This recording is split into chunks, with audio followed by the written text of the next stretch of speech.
So when I was catching all those fish on Brooks yesterday, I kind of contemplated spending another night there, but ended up deciding to move on. I'm paddling across Hospital now. One of the big things I wanted to do out here was fish trout, and I'm coming into the trout lakes right now, and they close at the end of September. So hopefully I can still fish largemouth when I come back out in October, but I won't be able to fish trout. So the plan is to run into all these trout lakes, and from everything I've heard, they start to spawn and come up really shallow at 52 degrees when the water hits 52. I might just catch them at the beginning of the spawn, so I don't know, we'll see. But for now I gotta figure out where the trail is into otter skin, and if not, I'm bushwhacking again. So the trail's pretty good. I've been cutting it out for the last little while, but the beavers built a dam over top of the trail. So it's totally swamped. Thankfully, I looked at my GPS, it looks like I'm really close to the lake, so I'll just cut around it and I guess make a new trail for the last part. Okay, so I just cut my way through pretty thick brush and made it to the lake finally, but then I noticed that over here, on the opposite side of the creek, there's a boat, which tells me that at some point the trail has to cross this creek. So I'm just wading over to the boat, and I'm going to backtrack and see if I can't find where that is, because I'd rather just walk through the creek and get my feet wet than have to cut through another, I don't know, probably 200 meters of brush. So see what I can find. Okay, so I found where the two trails connect. There's the water from the beaver dam that's covering the trail. To make matters worse, these three cedars, the two cedars and a balsam, fell over top. So I figured I can cut them out and just walk through the water, or I can come through here, step up on this one, this one, this one, walk down them somehow, and in and back there. So probably not the brightest idea I've ever had, but I'm going to give it a shot, so should be interesting.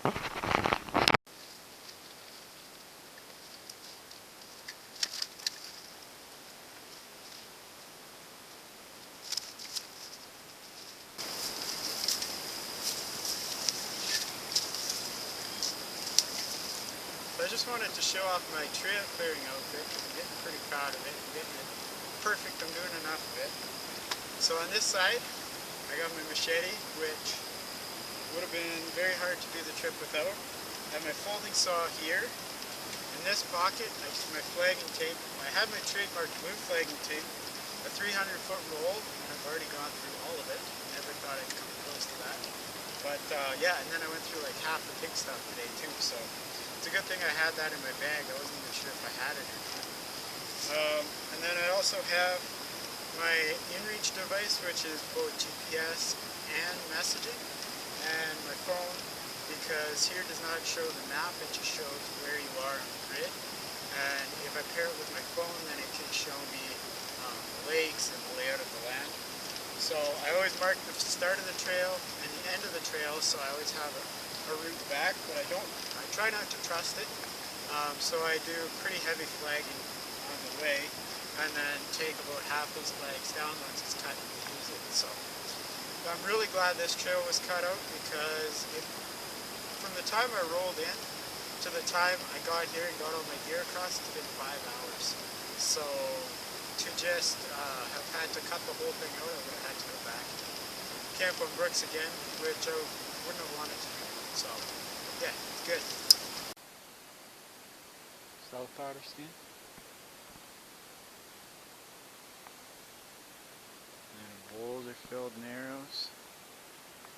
the main section of water skiing. Well, got camp all set up. Got my tarp up. Got my hammock up.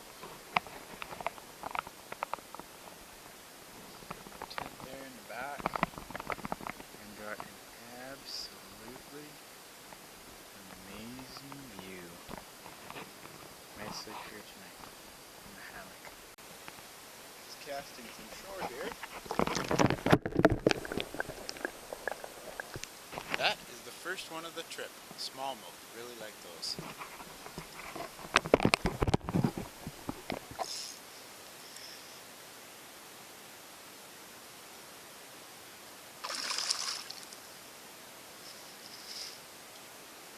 Not a bad little fish.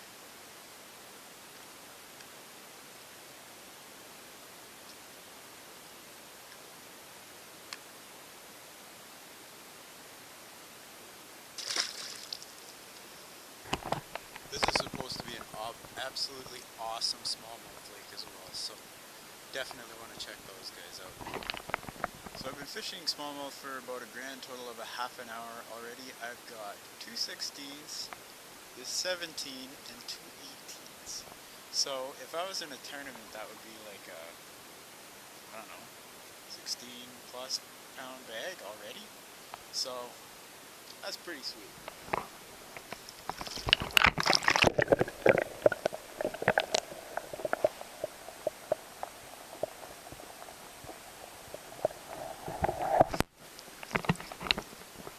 See down like 15 feet. I can just watch them swim around below me. It's crazy how clear this water is. Fish number 20 is 19 inches. Biggest one yet. The fishing out here for smallmouth bass is absolutely nuts. I've been out not super long, but most of the day, and I've already got 13 fish over 17 inches, which is just nuts. And I think I've got like 29 or something total, which isn't great, but the fish are really slow today. Like, I see them swimming around all over the place, and having them, like, they're super lethargic. When they hit the bait, they don't hit it hard at all, they just kind of pick it up. Like, when I was in Athos the first day, I was getting the rod pretty much ripped out of my hand every time I caught a fish.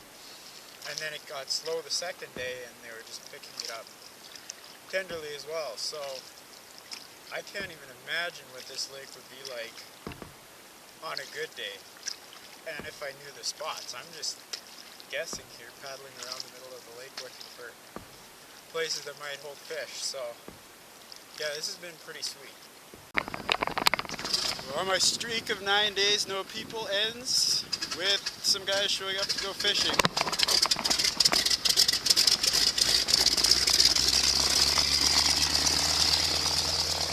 Take it off now. One thing I was a little worried about when I noticed all the gas and motors left on the boats at the flying place, that I'd have to put up with a bunch of people, but it's alright. Another guy, he's a pretty nice guy, and chatted with the guides for a bit, so they got another plane load coming, so I got out of there a little quicker than I was planning on, so I think I'm going to fish my way out of this lake, and I'll probably fish my way across Cameron and into Shamrock. Looks like I'm going to get wet for most of the day. It was super red skies this morning, so that's okay, I guess. I got pretty lucky with the weather so far. It's been like into high 20s at the end of September ever since I've left, so yeah, can't really complain. Finally, second load.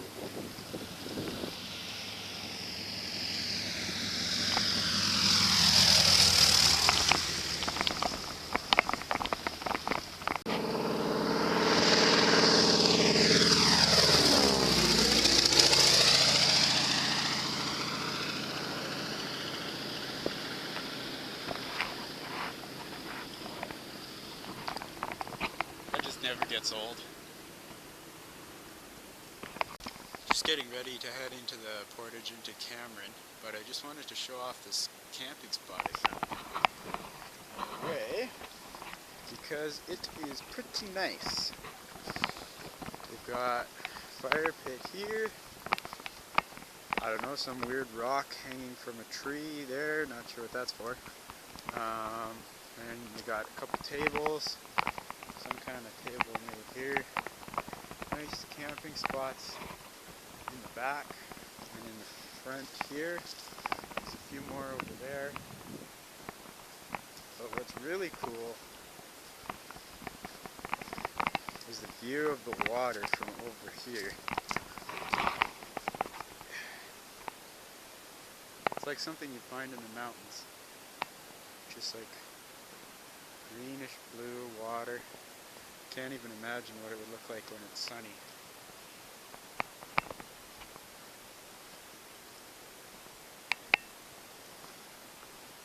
Nice rock for diving off of.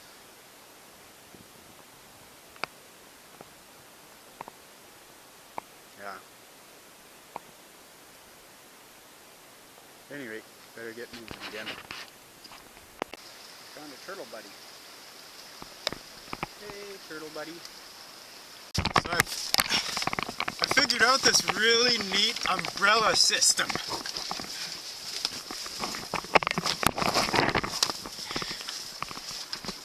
It's just an upside down canoe. Finally made it to Cameron. See, there's somebody else doing fly-in fishing out here. I had to cut out pretty much the whole thing from the road down to Cameron, which is setting me way further back than I thought I would be. So I was planning on doing fishing on the way. Now I'm gonna have to just give her for a little while, and I gotta get back to my stuff. I'm getting really cold. Could make things kind of bad if I don't get a raincoat or something on. So I might even have to camp on Cameron tonight, I don't know.